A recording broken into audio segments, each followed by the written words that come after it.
혹시 그 블루클럽이라고 혹시 들어보신 분 계세요? 블루클럽? 뭐 하는 데인지 아세요? 손 드신 분이 한 분 계시네요. 예. 남자들 전용 미용실입니다. 블루클럽. 남자들만 머리 깎을 수 있는 곳. 예. 그런데 제가 꽤 오래전입니다.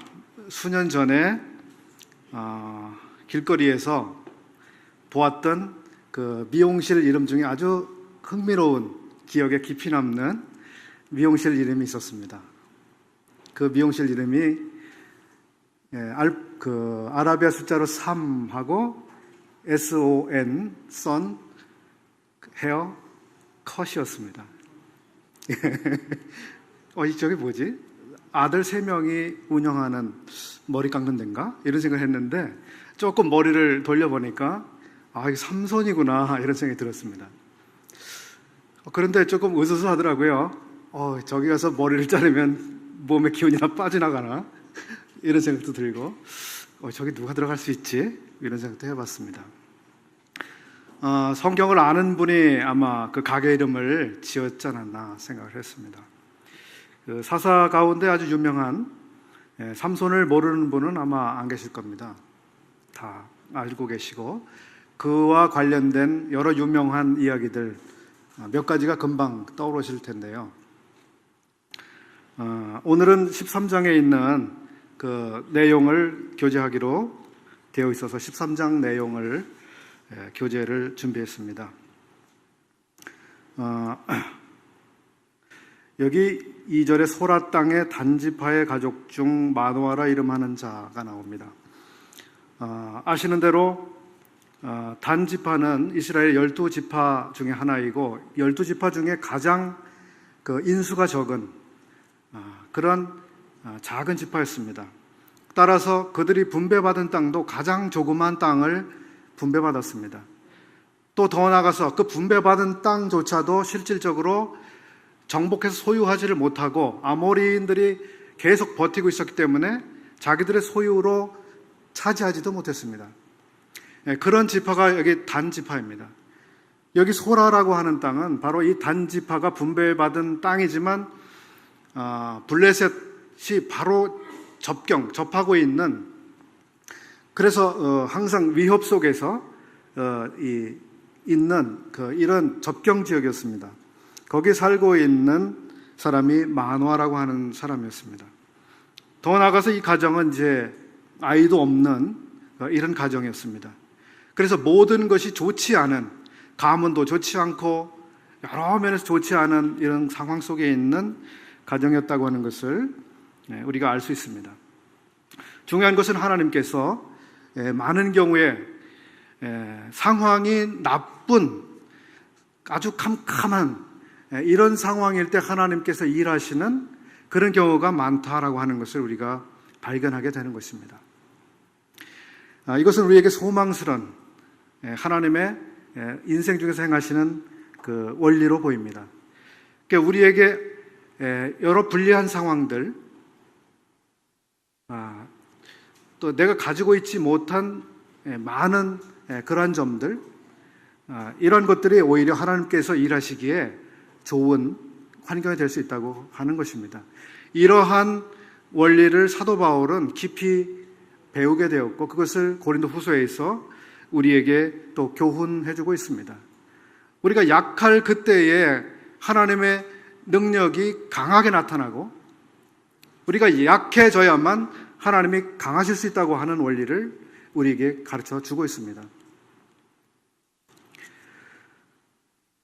여기 삼손의 출생에 대해서 하나님께서 특별히 나시린으로 이 삼손을 출생토록 하셨다고 말씀하고 있습니다.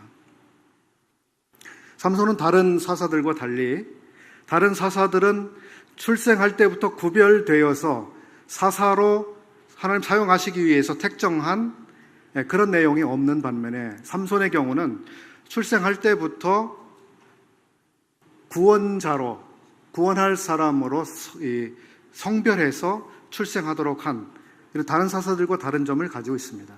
또 삼손은 평생에 걸쳐서 전 생애를 하나님이 구별하셨다고 말씀하고 있습니다. 반면에 이제 다른 사사들은 부름받은 이후에 자기의 생애를 하나님 앞에 드린 이런 사사들이었습니다. 또 다른 특징으로는 다른 사사들의 경우는 그 군대를 모집해서 이 군사적인 싸움을 벌였습니다. 그런데 이 삼손은 뒤에서 이제 보시게 되시지만 단독 임무 수행을 하는 사사였습니다. 그냥 혼자 나가서 싸우고 혼자 나가서 해결하고 뭐 혼자 다 하는 이런 사사가 됐습니다. 이런 점도 다른 사사들과 다른 점이 됩니다. 이제 나시린에 대해서 조금 나누기를 원하는데, 이 나시린에 대한 가르침은 민수기 6장에서 가르쳐졌습니다. 이스라엘 백성들 가운데서 어떤 사람이 마음에 원하는 바가 있어서 자신의 삶을, 자신의 것을 여호와 하나님께 드리고자 하는 그런 마음이 있으면 누구든지 여호와 앞에 자기를 드릴 수 있도록 기회를 주었던 것입니다. 근데 여기 삼손은 자기의 자원에 의해서 나시린이 된 것이 아닌데, 나시린으로 하나님이 처음부터 구별을 해 놓으신 것입니다. 즉 그의 생애를 헌신하도록 구별해 놓으신 것이죠. 여기 세 번에 걸쳐서 이 나시린과 관련된 말씀이 주어지고 있습니다. 4절에서 너는 삼가서 포도주와 독주를 마시지 말지며 무릇 부정한 것을 먹지 말지니라. 보라, 내가 잉태하여 아들을 낳으리니 그 머리에 삭도를 대지 말라. 이 아이는 태에서 나옴으로부터 하나님께 바치운 나시린이 됨이라. 7절에도 다시 한번 이렇게 말씀하고 있습니다. 내가, 즉 마노아의 아내이죠, 잉태하여 아들을 낳으리니 포도주와 독주를 마시지 말며 무릇 부정한 것을 먹지 말라.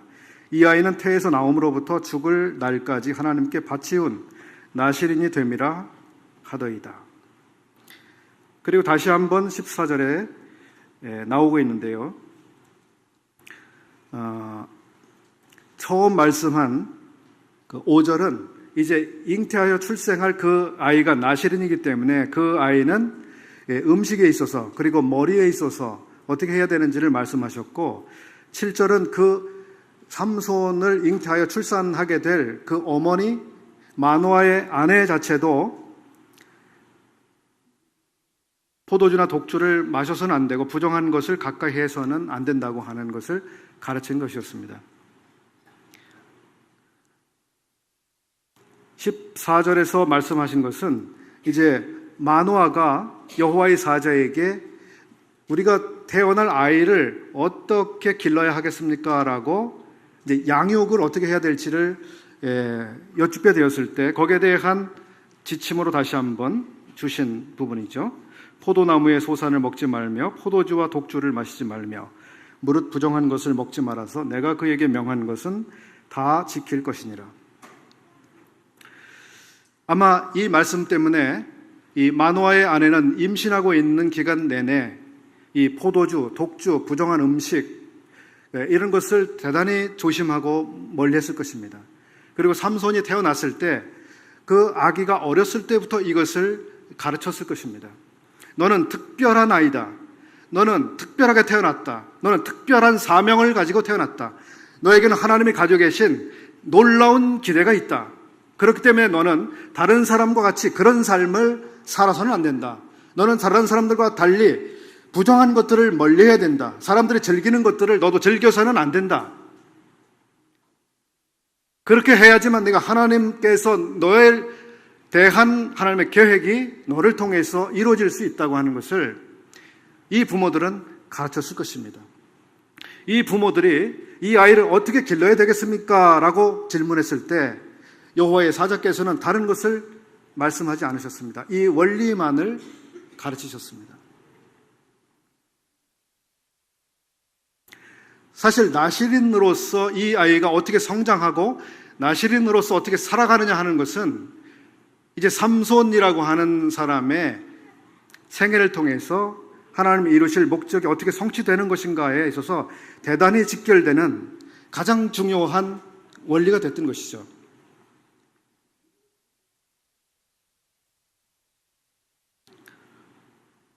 그럼에도 불구하고 우리가 14장 이후에서 발견하는 것처럼 삼손은 어려서부터 그런 교육을 받았고 철저하게 각인이 됐었을 것입니다. 그럼에도 불구하고 삼손이 청년기를 지나서 이제 결혼할 나이가 됐을 때 블레셋의 여자를 좋아하고 그런 여자와 결혼하겠다고 주장을 하고 결혼하고 자기 마음대로 이렇게 삶을 살아가는 이런 젊은이로 나타나고 있습니다. 어떻게 그렇게 되었는지의 과정이 여기에는 잘 발견되지 않습니다만 얼마나 부모의 마음이 실망이 됐을까 이런 생각을 해봅니다. 우리가 우리의 아들을 그렇게 교육하지 않았는데 그렇게 살도록 가르치지 않았는데 우리 아들이 왜 저렇게 살까? 얼마나 마음이 상하고 슬펐을까?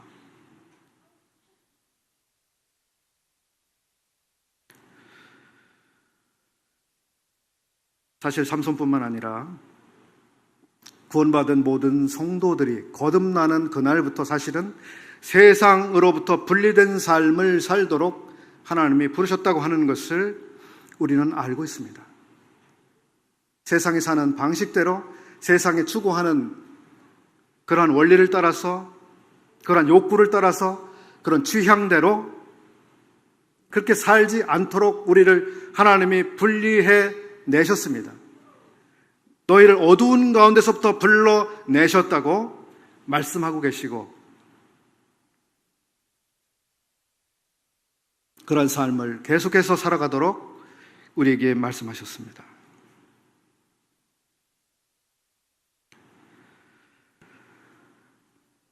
만약에 삼손이 나실인으로서 정말 자기를 정결하게 지키고 그런 젊은이로 살아갔다면 뒤에 나타난 여러 가지 스토리들은 많이 달라졌겠죠. 블레셋 가운데서 이스라엘을 구출하시는 하나님의 역사가 전혀 다른 스토리로 이루어졌을 것입니다. 능력 있는 삶, 능력 있는 봉사의 삶을 사는 데 있어서 나실인의 원리, 세상과 우리를 구별시키는 원리는 아무리 강조해도 과함이 없는 그런 원리죠. 여기 이스라엘 사람들은 블레셋과의 거리 두기에 실패했습니다. 이방인들과의 거리 두기에 실패했습니다. 신약의 성도들인 우리도 세상과의 거리 두기에 실패할 수가 있는 것입니다. 그렇게 되면 우리는 성별된 사람으로 이 세상에서 하나님의 능력을 나타내는 그러한 일에 우리는 유감이 있는 그런 삶을 살게 될 것입니다. 삼손의 머리털이 잘라졌습니다. 머리털이 잘라진 것은 어떤 면에서 그림 언어라고 우리가 이해할 수 있는데 그것은 하나님의 능력이 삼손으로부터 이제 떠난 더 이상 하나님의 능력을 행할 수 없는 그런 상태에 접어드는 것을 그림으로 보여주는 것이죠. C.T. 레이시라고 하는 형제님이 쓴 그래서 이런 부분을 소개해드리고 싶습니다. 나실인에 관한 법과 나실인의 서원을 오늘날의 신자들에게 직접적으로 적용할 수는 없다. 하지만 그럼에도 성별의 원리는 오늘날에도 적용할 수 있다. 거듭나는 순간에 우리는 이러한 성별의 삶으로 부르심받는다. 물론 이것은 강제로 할 수 있는 것은 아니다. 하지만 주님을 섬기는데 쓰임을 받고자 한다면 이것은 절대적으로 필요한 일이다. 분리된 삶은 다르게 사는 삶이다. 세상 사람들 가운데서 살지만 그들과 전혀 다르게 사는 삶이다. 성별은 목표나 관습이나 협력이나 친교 등에서 그들과 동일화되지 않는 가운데 그들에게 다가가는 것이다. 조셉 파커라고 하는 분은 이렇게 말했습니다. 삼손은 코끼리 같은 힘을 가지고 있었다. 그렇지만 그는 아기와 같이 연약했다. 이렇게 이야기했습니다. 자기를 지키는 일에 있어서는 아주 무기력했습니다.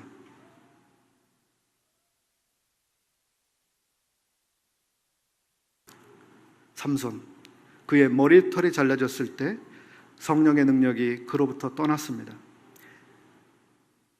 특별하게 하나님이 그를 부르셨고, 특별하게 그를 하나님이 분리해내셨고, 그에게 사명을 주셨고, 어마어마한 능력을 그에게 주셨습니다. 13장 25절에 여호와의 신이 비로소 그에게 감동하시니라 말씀하고 계시는데, 이것은 여호와의 영이 그를 움직이기 시작했다, 이런 뜻이라고 합니다. 참으로 놀라운 능력이 그의 속에서 일하기 시작했는데, 삼손은 그것을 무력화시켰습니다. 그래서 삼손은 이제 평범한 한 사람으로 전락했습니다. 다른 사람이 와서 그 사람을 에워싸고 붙잡고 체포해도 더 이상 저항할 힘이 없는 그저 평범한 한 사람이 되고 말았습니다. 그가 능력을 가지고 있었을 때 그는 1000명의 사람도 그를 당해내지 못하는 그런 용사였습니다. 그가 머리털을 잘리우는 그런 일이 생겼을 때, 즉 나시린으로서 실패했을 때, 성령의 능력이 그로부터 떠났을 때 그는 무기력한 사람이 되고 말았습니다. 참 슬프고 두려운 일입니다. 이것을 통해서 오늘날 저희들이 경계와 교훈을 받기를 원합니다. 감사합니다.